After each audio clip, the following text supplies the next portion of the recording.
नहमदुहु व नुसल्ली व नुसल्लिमु अला रसूलिहिल करीम अम्मा बाद। अज़ीज़ान मिल्लत इस्लामिया, नहायत ही खुशी और मसरत की बात है कि अनक़रीब ही हमारे दरमियान एक मुबारक और मसऊद रात आने वाली है, जिसे हम सब शब बारात के नाम से जानते हैं। लेकिन बाज़ हज़रात इस रात को इबादत करने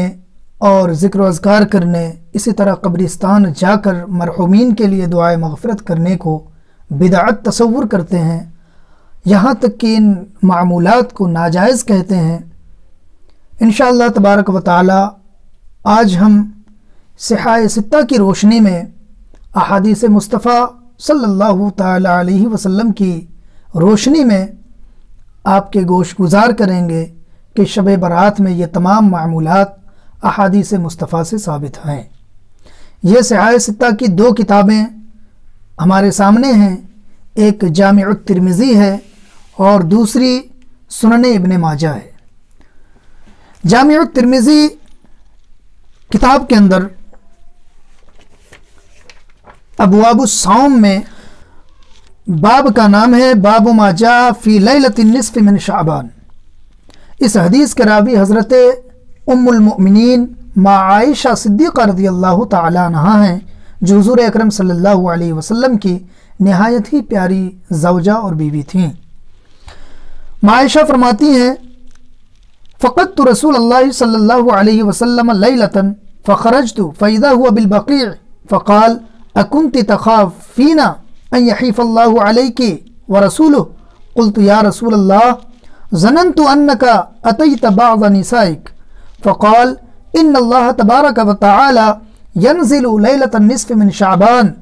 इला समाइद दुनिया फ़यग़फ़िरु लिअक्सर मिन अददि शअरि ग़नमि कल्ब। कि हज़रत आयशा सिद्दीक़ा रज़ियल्लाहु तआला अन्हा फरमाती हैं कि मैंने एक रात नबी अकरम सल्लल्लाहु अलैहि वसल्लम को खो दिया, यानी हुज़ूर अकरम सल्लल्लाहु अलैहि वसल्लम मुझे कहीं नज़र ना आए। तो मैं निकली, यहाँ तक कि मैं जन्नतुल बक़ी, जो कि मदीनतुल मुनव्वरा में एक कब्रिस्तान है, वहाँ पहुँची। तो आक़ाए दो जहाँ सल्लल्लाहु अलैहि वसल्लम ने मुझे देख कर इरशाद फरमाया कि क्या तुम डर रही थी कि अल्लाह और उसके रसूल तुम पर जुल्म फरमाएंगे? तो माँ आयशा कहती हैं, मैंने अर्ज़ किया, या रसूल अल्लाह सल्लल्लाहु अलैहि वसल्लम ज़नन्तु अन्नका अतैत बअज़ निसाइक, मेरा ये ख्याल था कि आप अपनी अज़वाज में से किसी ज़ौजा की यहाँ ठहरे हैं, लेकिन आप जन्नतुल बक़ी में तशरीफ़ फरमा हैं। ये ताज्जुब का इजहार किया उन्होंने। तो हुज़ूर अकरम सल्लल्लाहु तआला अलैहि वसल्लम ने माँ आयशा सिद्दीक़ा से फरमाया, इन्नल्लाह तबारक व तआला यंज़िलु लैलतन निस्फ़ मिन शाबान इला समाइद दुनिया, कि अल्लाह तबारक व तआला निस्फ़ शाबान की रात को, यानी 15वीं शाबान यानी शब बारात को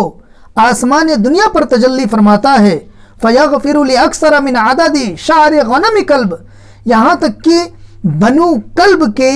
बकरियों के बालों से भी ज़्यादा तादाद में लोगों को बख्श देता है। पता चला इस हदीस पाक से कि शब बारात की फजीलत बहुत ज़्यादा है और इस रात परवरदिगार आलम अपने बंदों की खूब खूब बख्शिश फरमाता है। इसी तरह की एक हदीस सिहाए सित्ता, जो कि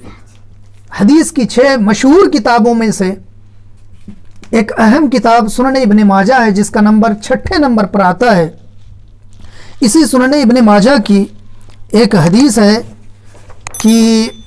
जिसमें आक़ाए दो जहाँ सल्लल्लाहु अलैहि वसल्लम ने इरशाद फरमाया है। यह हदीस हज़रत अली मुर्तज़ा करमल्लाहु तआला वजहुल करीम से मरवी है। इस बाब का नाम भी है बाबु मा जा फ़ी लैलतिन निस्फ़ मिन शाबान। गोया के मुहद्दिसीन के नज़दीक शब बारात मनाने का एक रिवाज था, एक मामूल था, इसी वजह से उन्होंने बाब भी कायम किया। तो लैलतुन निस्फ़ मिन शाबान यानी 15वीं शाबान की रात के उन्वान से उन्होंने बाब कायम किया। इसमें हज़रत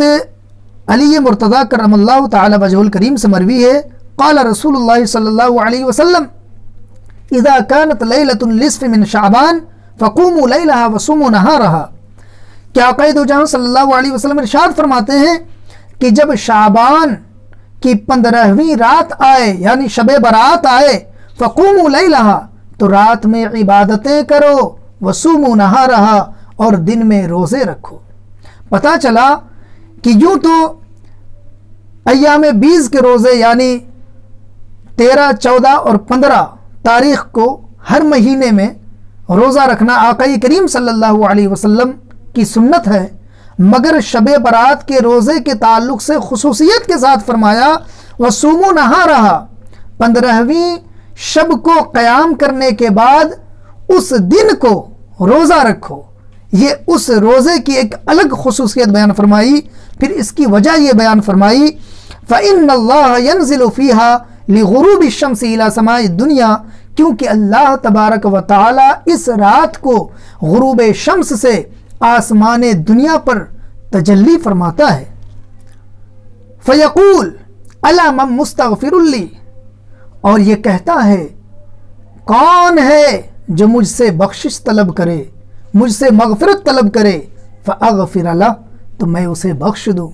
أَلَا مُسْتَرْزِقٌ، کون ہے جو مجھ سے روزی طلب کرے، فَأَرْزُقَهُ، تو میں اسے روزی عطا کروں۔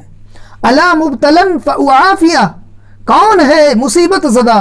مصیبت میں گرفتار، کہ میں اسے مصیبت سے نجات دلاؤں۔ أَلَا قَضَا أَلَا قَضَا حَتَّى يَطْلُعَ الْفَجْرُ، اسی طرح پروردگار عالم پوری رات فرماتا رہتا ہے یہاں تک کہ صبح صادق طلوع ہو جاتی ہے، فجر کا وقت آ جاتا ہے۔ اور یہ کچھ لوگ اس پر اعتراض یہ پیش کرتے ہیں کہ یہ جو سیاہ ستہ سے آپ نے حدیث پیش کی ہے یہ احادیث ضعیف حدیث ہیں، کمزور حدیث ہیں، لہٰذا یہ قابل قبول نہیں۔ لیکن میں ان کی سمجھ کے لیے، ان کے علم میں اضافے کے لیے اتنا کہنا چاہوں گا کہ حدیث ضعیف بھی فضائل اعمال میں معتبر ہوا کرتی ہے، قابل اعتبار ہوتی ہے۔ دوسرا جواب یہ ہے کہ جب کئی احادیث ضعیفہ ایک جگہ ہو جائے، کسی چیز کے بارے میں کئی احادیث ضعیفہ آ جائیں تو پھر وہ حدیثیں قوی ہو جاتی ہیں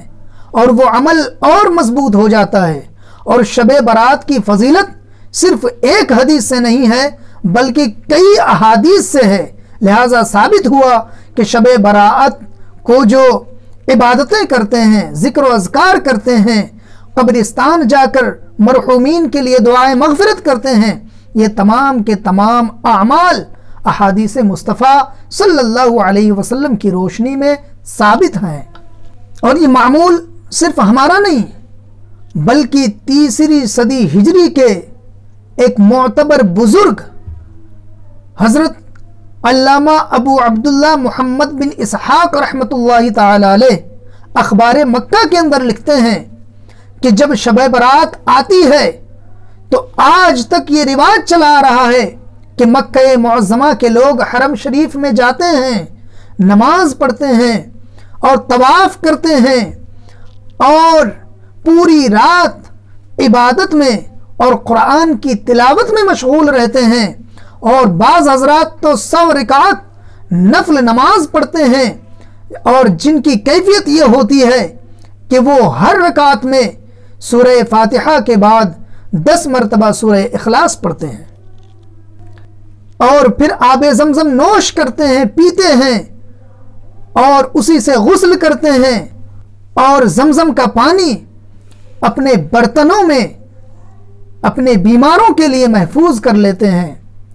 اور اس طرح سے اس رات کو خوب برکتیں سمیٹتے ہیں۔ پتہ چلا کہ شب برات کو یہ تمام معمولات جو ہم کرتے ہیں، عبادتیں ہوں، ذکر و اذکار ہوں، یا قبرستان میں جا کر دعائے مغفرت ہو، یہ تمام کی تمام عبادتیں، یہ تمام کے تمام خیر کے کام حضور اکرم صلی اللہ علیہ وسلم سے بھی ثابت ہے، صحابہ کرام سے بھی ثابت ہیں، اور دور تابعین اور تبع تابعین میں بھی یہ تمام چیزیں رائج تھیں۔ لیکن اخیر میں ایک بات میں ضرور عرض کروں گا